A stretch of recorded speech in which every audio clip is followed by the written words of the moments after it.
good time. Invite you to my house. Here is my number. Girl, you can call me. And don't forget it, babe. The name is Charlie. With all of this fortune, what am I doing single? Sometimes I tell myself, man, get out and mingle. You don't have to be alone, you need someone to love. But being famous, sometimes it's hard to find someone to trust. But the hell with that this time, I'm gonna treat myself. Being in love is good for your health. It's time to share this fortune and fame with someone. But now that I'm in this club, I might as well. Hey girl, how you doing? My name is Charlie, last name Wilson. I was wondering if I could take you out, show you a good time, invite you to my house. I bootlegged FL Studio 21, and now I've got a virus on my computer. That's actually not true. I don't know. I just saw FL, so I wanted to kind of cut that in. Welcome to September 8th, 2025 for my video diary of the day. And let's talk about it. I just made a post for Brightside Roofing because I am the marketing director of their Facebook as well as just their social media in general. I had a really clever innuendo that I made. It was quality siding installation that lasts, another home getting the bright side finish because your walls deserve a fresh new coat of protection too. I was really proud of what I came up with, but then it didn't really kind of make sense because it was siding, it wasn't walls. And walls usually refers to the interior rather than the exterior, so I had to switch it to siding, and the innuendo didn't really fit, and I was kind of really disappointed about that, but there's more time. Anyways, so that's what I've done this morning. I went to Trader Joe's, also went to the gym, and worked out a little bit. So still haven't showered. It is 12:27, but I'd rather do my work and then shower afterwards so I can wash all of that off and be free for the rest of the day. That's my kind of mindset that I'm treating with. So otherwise, I had a pretty cool, interesting morning. I discussed incel culture and incel dom with my roommate, and he didn't know about incels. So, well, obviously everyone knows about incels, but I was kind of just giving him the insight and the in and outs of it. So I was kind of explaining him the fact of Stacy's and Becky's and Chad's and then all of their things that they'll add on to the end of sentences. There was one, I don't even know. It was crazy, but all of their insults and calling women foids and whatnot, I was basically teaching him about that because I think I've talked about this in maybe an older video diary, but I made a, whatever the word is, I'm actually really good at journalism, and journalism is one of those things that I've been extremely good at, but unless I'm really passionate about a piece, I don't want to put my time into whatever I'd be writing about within the journalistic piece. But because I had to do it anyways for a class, I wrote it about incels, and everybody loved it. Every single person within that class loved it, and I kind of shocked everyone. So it was a really cool experience that I had within that. And then also just learning about the incel dom, going into the chat forums and reading what these people were. I genuinely had to go outside and speak to women just to prove to myself that I was okay, life actually isn't what these people say it is on the internet, after researching that stuff for that long, because it was an experience. But yeah, so I don't think everything, I don't think everything that they say is wrong. I just think that they have a horribly skewed perspective of it, and rather using their flawed logic to guide them into being better people, they kind of just believe that the world will never change and that they are who they say they are, and they're not able to create a reality for themselves. And that's what's really upsetting about it, in my opinion, because I don't necessarily think that what they're saying, because obviously, you would assume that the more attractive person is going to go for the more attractive person. I'm not going to go to a, fraternity and sorority bar, when I was at the University of Delaware, and expect some, hot blonde to go for me. I mean, yeah, is that negative thinking? Probably, but, The same way you're not going to go to a strip club expecting to find your wife. You go to places where you would expect, and that doesn't mean you're not going to be able to find your wife at the strip club, but more than likely you're probably not. It's like using stereotypes in order to kind of guide you. Like, if you're an incel and you go to a fucking place that it's expecting people to look for these kinds of people, and then you're surprised. If you're an incel and you're not even afraid, like, and you're even afraid to go outside in the first place to find a significant other, to find a girlfriend, then you have one bad experience, and then, number one, you don't even know how to talk to women, as well as I don't know, there's like so many thoughts that are going on in my head right now. I don't know how to speak about just one of them. So, hear me out. Let me try and slow down, if it's possible. Basically, don't go somewhere where there is an expectation of something to happen and expect differently. That doesn't mean that the different thing may not happen, but when you go to a football game, you're expecting to see a lot of football fans there. Now, are there going to be basketball fans there? Yes. However, expect more football fans. When you go to the fraternity and sorority bar, the lifestyle of that kind of person, more than likely, is them going to want that kind of person. So if you are not fitting within that type, why are you surprised? It's like pitching a horror movie to a group of Christians. Do you really expect them to like it? Some of them might. Most of them are not going to. Find out where your crowd is and tailor yourself to that. I am really into horror movies. I'm very into people that are also into that kind of stuff. I feel that I, in my opinion, am probably at the top, and I don't want to say that, like, whatever, of the food chain in my mind when it comes to that kind of thing, because I'm pursuing my goal. I'm also creating in the first place, as well as when I'm around that sort of culture, I feel very confident within myself. So it's easier for me, in my eyes, to get with somebody that is within that culture as well, because I have more confidence within there. Same reason you have a home court advantage when you play at home playing football or basketball. Yeah, you can still win on the away court, but it's more than likely you're going to win at home. Does that make sense? Like, and these incels, if you just find, I mean, every single incel has like a fucking thing that they're into. I don't know whether it is. I mean, maybe it's online complaining about fucking subreddit, like about their life on subreddit. I don't know. Find a fucking thing. I mean, they're probably into gaming. Go to a gaming convention. They're probably really cool. You'll find a chick that's going to love you there. But no, they want the fucking hot sorority girl. What do you expect? They're not going to want you. Like, find your crowd of people and do that. It's so stupid. Maybe I'm a fucking incel for thinking of that. I don't know. It's just stupid to me. So, shit just pisses me off. So, I don't know. Yeah, that got me fudged up, because I don't like negative people.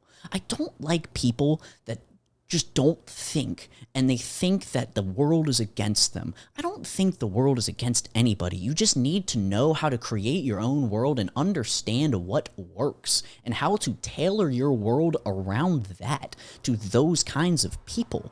Like, I know that me posting on the internet the way that I feel, my emotions, me talking about myself in a negative light is automatically going to spawn, especially like the masculine men, to get pissed at that and be like, look at this fucking loser on the internet crying. Go outside, go talk to some women, go to the gym, go do this. I'm expecting that. You expect me to be surprised when I get hate comments because I'm being an emotional person with the society that we live in, especially after the whole like Andrew Tate toxic masculinity thing on the internet? Of course that's going to happen, because these people don't exist in real life. You need to recognize that there's a reason that they're commenting on your posts. There's a reason that they're all in those Instagram captions and all that kind of stuff, because you're not going to meet these people in real life. They don't exist. That's why I don't believe that the internet is real. It's like all of this stuff where people talk about it so much on the internet. You go throughout your daily life just being present. You are not going to experience any of that shit that you see on the internet. You're just not going to. It's interesting because it's like I go on I haven't even been on Twitter, but I know for a fact if I go on Twitter, all I'm going to see is Young Thug being a rat on my social media right now. And that's such a big deal. Oh my God. You know, if I go out into the street and I go to downtown LA, or I go to this or I go to that, do you think I'm going to experience or hear that once? No, the internet literally is not real. I don't know how to describe it other than that. And then all the incel shit that you see on the internet, all the fucking hate speech, all this and all that, it's like not real. You don't see that. I don't get it. And it's like these people glazing people and this and that, and it's, you know, these artists that want to, you know, maintain an image or maintain a this or maintain a that, and it's like they have so much aura, but tell me 9 times, like 99 times out of 100 times out of 100, go outside, just walk outside. Are you ever going to see that artist? Are you ever going to see anything like that? No, you're not going to. That's why I believe that the internet is not real, because you're just caring about a ton of stuff that if you actually just fucking detach yourself from this little device right here, you are not going to be in the world that this is telling you that is real and that exists. It's just not. Not even Snapchat, not even Instagram. Like, unless you are literally in the moment that somebody is posting, none of that shit is real because you are not experiencing it. I'm not saying it's not real as in it's not happening, but if you just go outside, like that's my key to life. That's my like mantra. Is if you literally just go outside and turn this off, and don't get me wrong, you're gonna have to be outside for 30 minutes before you recognize, maybe even longer before you recognize that this isn't real, but if you're able to take like 10 deep breaths while walking, enjoying the actual sunlight and letting it touch your face and touch your body, you will realize that this fucking means nothing, but you have to spend enough time outside by yourself to actually recognize that. But people don't realize that because you have to constantly within this life be stimulated over and over and over and over and over again, and this just feeds you what you want to see. This makes everything a reality that you want to believe is real, but if you actually go outside, none of that is real. It's that plain cut and simple. It's so unfathomable to me, because it's like you see all of this shit on the internet, whether it's hate and it's hate and it's hate. Do you really think if you just went outside, somebody is going to know the videos that you made or comment and say that you're a loser or say you shouldn't be posting that on the internet or you shouldn't be doing this or shouldn't be that? Do you realize how disgusting of a human being you have to be to actually say that to somebody in real life? And if somebody genuinely says that to you in real life, like actually were to come up to you and hate on you, do you know how many people would come to you and genuinely support you because that person would do that? If you're just being present and you're just being honest. I think that this has ruined people. I think that this device in itself has genuinely changed the entire existence for the rest that our life, like the rest of the existence. Because it's such a false reality, and I fucking hate it. I fucking hate it. And I fall victim to it every single day. And it's like when you wake up, the first thing that you do is you want to check the time. Like, and that's the thing. You look and you see what time it is, and then you get stuck because then if you check the time and you go on your phone, you have to check the notifications. And then once you check the notifications, you find any excuse to keep going deeper into it. And it's like a magnet. It's like a vacuum, and it just makes you believe every single thing is real. These are designed to keep you on them. Designate time, seriously, to just turning your phone off and genuinely being. Whatever that means to you, just be. And actually, like, write. Oh my God, dude. I've realized within myself, within my thoughts, if I just sit down and I write, and I'm a really logical and objective person, so I will create any excuse to end up wanting me to use this. And you know what's really fucked me up? ChatGPT and Gemini, because it provides an objective view. So I will be thinking something. Whatever it means, and I don't know how to believe what my thoughts are real or what my thoughts are fake. So my excuse to myself is I use ChatGPT and I use Gemini in order to provide me an objective answer. Meanwhile, that's just restarting the entire cycle because I'm not creating enough confidence within myself to actually create the answer and respect time in order to provide it for myself. And I recognize that. And it's scary, but it's like, and I feel myself getting sucked to it. I feel myself getting sucked into it. It's like any excuse that I can find myself to be logical, to be objective. Do it, do it, do it, do it, do it, do it, do it. It's unbelievable. It's awesome. It is ridiculous how our brains try to give us any excuse to go towards what dopamine that those fucking phones and the apps that have been created can do to us. It's ridiculous, and that's just how addiction works. It's any excuse. And whether you're an emotional person or you're a logical person, the emotional side, but if I need to be connected to it because that way I'm connecting myself to people. That way I'm keeping myself available so my friends can text me, my coworkers can text me. I need to make sure that I can get into work on time and keep my phone there. You know, and then the logical side is I need to be updated with all the news. I need to be updated with this. I need to be updated with that. It's like these fucking tap in to that primal prehistoric instinct that we have as human beings to want to be a part of something, that fear of missing out, that want to constantly be connected to other people. It just abuses it. It abuses it, and it's just horrifying to me. But it's so obvious. And were they intending to do that? I really don't know. But why does it matter? It doesn't matter what they intended. It exists now. We can say whatever we want. We could jail time, bring them to trial. You made this addictive on purpose to keep people to using your apps. Why does it matter?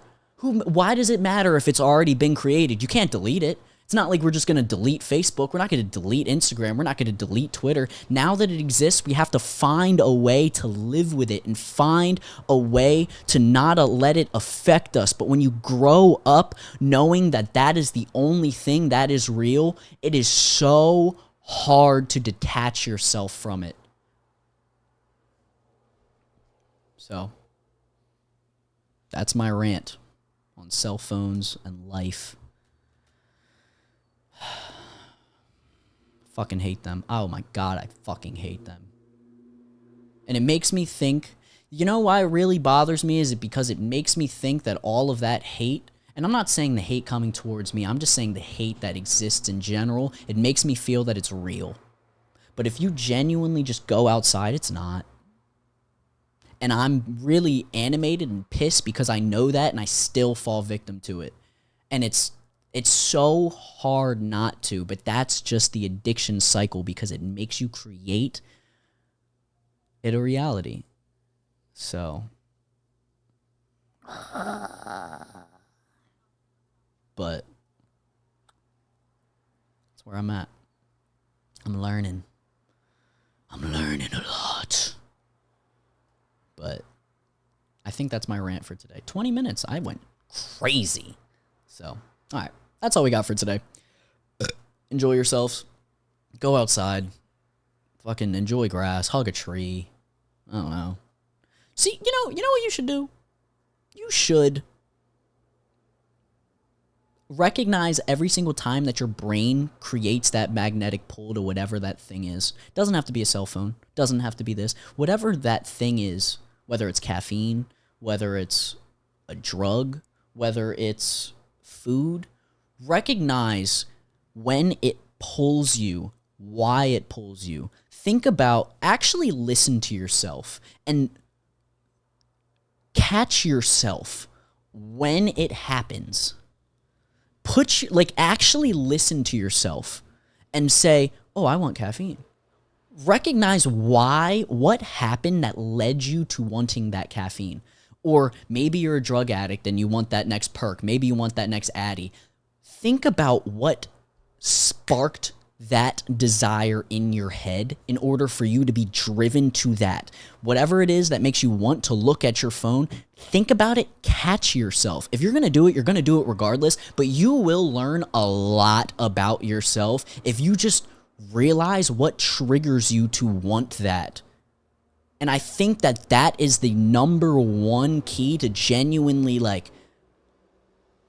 turning it off and being able to deny it. It's you can create the denial for it. You can create this, but if you just recognize when it happens, then you will understand why it happens. And then that's what you can combat. So that's my reality. So let me know what you guys think. This was a very fun rant. Anyways, thank you guys very much. I love you. Enjoy your day. Please go outside. I have a new short film coming on the way. I'm going to name it Intrusive. It's crazy. Anyways, bye-bye. Mwah.